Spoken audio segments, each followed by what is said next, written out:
بسم اللہ الرحمن الرحیم۔ السلام علیکم سامعین، میں ہوں آپ کا میزبان رانا شاہد پروگرام شرارے کے ساتھ۔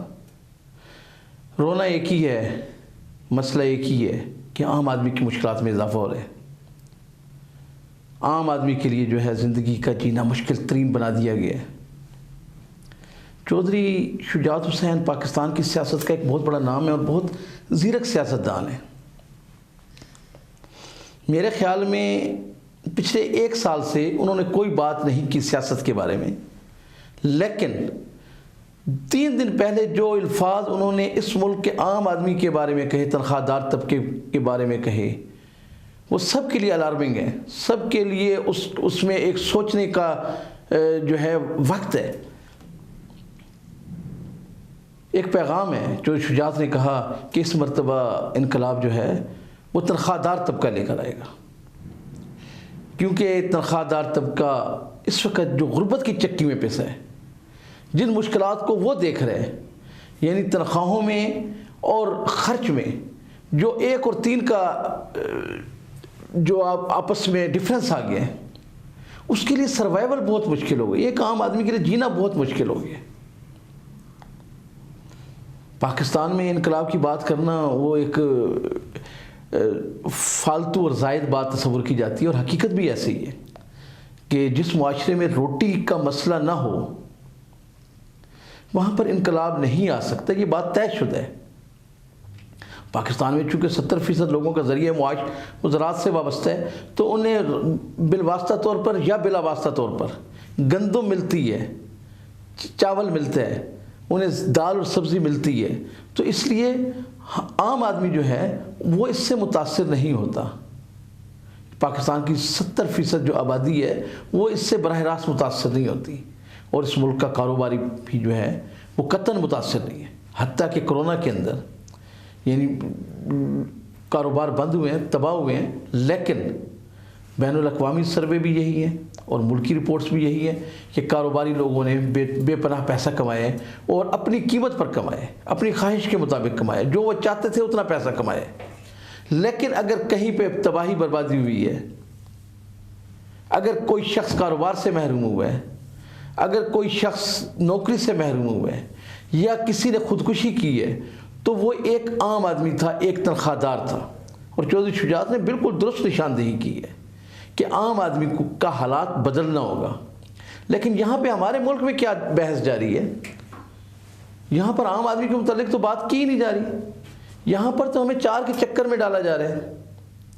نون لیگ والے کہتے ہیں کہ پی ٹی آئی میں 4 وزارت عظمیٰ کے امیدوار ہیں، اور پی ٹی آئی والے کہتے ہیں کہ 4 لوگ ایسے ہیں نون لیگ میں جو بغاوت کے لیے تیار ہیں۔ تو میرا صرف سوال یہ ہے کہ کیا ان 4 لوگوں کو پلس مائنس کرنے سے پاکستان کے مسائل حل ہو جائیں گے؟ کیا پاکستان کے وہ لوگ جو سطح غربت کی لکیر سے نیچے چلے گئے ہیں، کیا ان کے گھر میں روٹی راشن آ جائے گا؟ ایسا تو ہرگز بھی نہیں ہوگا۔ یہاں پر شخصیات کا تو مسئلہ ہی نہیں ہے کہ یہ عمران خان کی حکومت ہے یا نواز شریف کی حکومت ہے۔ یہاں پر تو سائیں بزدار جو ہے وہ بھی وسیم اختر پلس ہے، وہ بھی وسیم اکرم پلس ہے سائیں بزدار جو ہے۔ اور آپ سروے رپورٹ دیکھ لیں، 2 دن پہلے کی اخبارات میں رپورٹ ہوئے، ہمارے اداروں کا یہی کہنا ہے کہ پاکستان کے 4 وزرائے اعلیٰ میں سب سے بہترین کارکردگی عثمان بزدار کی ہے۔ تو اس کے بعد کیا رہ جاتا ہے کہنے کے لیے، یا آپ کے چوائس کے لیے، یا آپ کی ووٹ کی کیا اہمیت ہے؟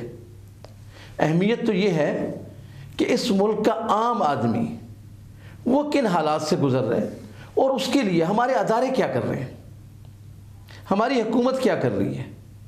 سانحہ مری کی رپورٹ آ گئی ہے آپ کے سامنے، 15 لوگوں کو آپ نے ذمہ دار قرار دے دی ہے، اور ہمارے وسیم اختر پلس نے کہا کہ میں نے اپنی ذمہ داری پوری کر دی ہے اور میں نے کوئی ایکشن لیا ہے۔ تو کیا یہ 15 افسروں کو معطل کر دینا، ان کے عہدوں سے ہٹا دینا، کیا یہ انصاف کے قریب ترین ہے؟ کیا یہ لوگوں کی جو اشوئی ہو جائے گی ان سے؟ کیا لوگوں کے دکھوں کا مداوع ہو جائے گا 15 لوگوں کو ہٹانا؟ مجھے تو اپنے پرائم منسٹر کی بات یاد آتی ہے جو وہ وزیر اعظم بننے سے پہلے کہتے تھے کہ کوریا میں کشتی ڈوبتی ہے اور وہاں کا پرائم منسٹر ریزائن کرتا ہے، حالانکہ وہ کشتی نہیں چلا رہا تھا. بڑی سادہ اور صاف گوئی سے ہمارے وزیر اعظم نے یہ بات بتائی تھی کہ پرائم منسٹر جو ہے وہ ریزائن کرتا ہے. لیکن یہاں پر کتنے حادثات ہو چکے ہیں، کتنے لوگ مارے جا چکے ہیں. تازہ واقعہ تو مری والا ہے، اور اب پھر مری میں جو ہے وہ برف باری کی پیشن گوئی ہے. اللہ پاک رحم کرے کہ کیا ہوگا. کیا 15 لوگوں کے معطل کیے جانے سے کیا مری کا ایشو ہمیشہ کے لیے حل ہو جائے گا؟ مجھے تو ایسا نہیں دکھائی دیتا. اور اگر آپ انتظامی طور پہ مسئلہ حل بھی کر لیں، اگر آپ وہاں پہ لوگوں کا داخلہ بند بھی کر دیں، جیسا کہ آپ نے 3 ہفتوں سے کر رکھا ہے وہاں پہ، عام آدمی کا وہاں پہ آپ نے مری کو بند کر دیا ہے، اگر آپ مری کو بند کر بھی دیں تو کیا وہاں پر جو واقعات گزرے ہیں، وہ جو قیامت گزری ہے، کیا اس کا مداوع ہو جائے گا؟ وہاں پر جو اخلاقیات کی دھجیاں بکھیری گئی ہیں، وہاں پر جو وہ تو سانحہ تھا، وہ تو قدرت کی طرف سے بھیجی گئی ایک آفت تھی، اور اس آفت کو مصیبت میں ہم نے خود ہی بدل دیا. لیکن وہاں پر جو لوگوں کا رویہ تھا، وہ جو لوگوں کے ساتھ لوٹ مار ہوئی ہے، وہ جو لوگوں کو جیبوں سے پیسہ نکالا گیا، وہ جو ان کے زیورات کی چھینا جھپٹی ہوئی ہے، وہاں پر جو نوچا گیا ان کی بالیوں کو اور ہاتھوں کے زیورات کو اور گلے کے زیورات کو، تو کیا یہ ہمارا ایک 74 سال میں کیا ہم نے بطور پاکستانی یہی کچھ حاصل کیا ہے؟ اور یہ ایک مری والوں کو تو المیہ نہیں ہے، یہ ہمارا پورے معاشرے کا المیہ ہے. ہماری پوری قوم کی تربیت ہی ایسی ہے.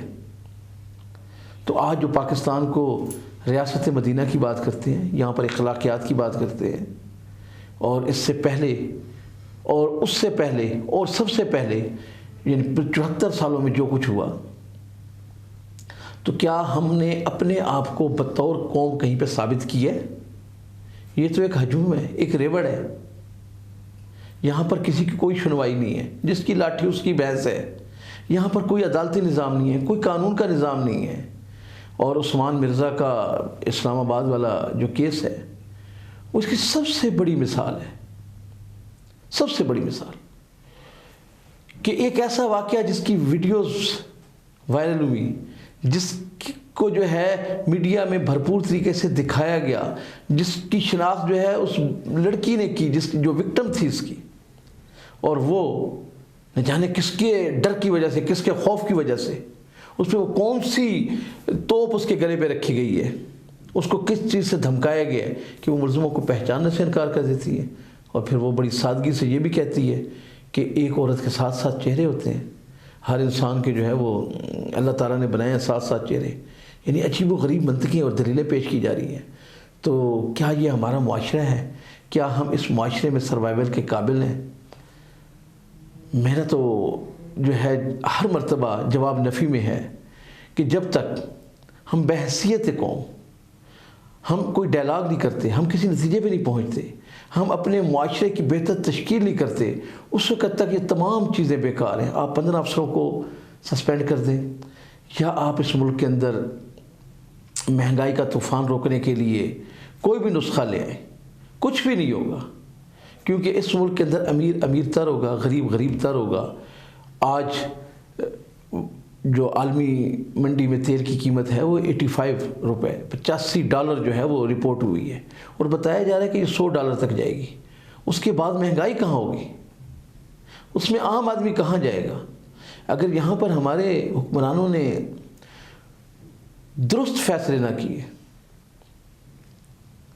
قوم اور ملک کے مفاد میں نہ کیے، تو میں نہیں سمجھتا کہ پاکستان کے اندر امن قائم ہوگا. یہاں پر ہم ایک قوم کے طور پر، ایک فلاحی ریاست کے طور پر ترقی کر سکیں گے. ہمیں اس پر سوچنا ہوگا. یہ ہم سب کے لیے لمحہ فکری ہے. بہت شکریہ.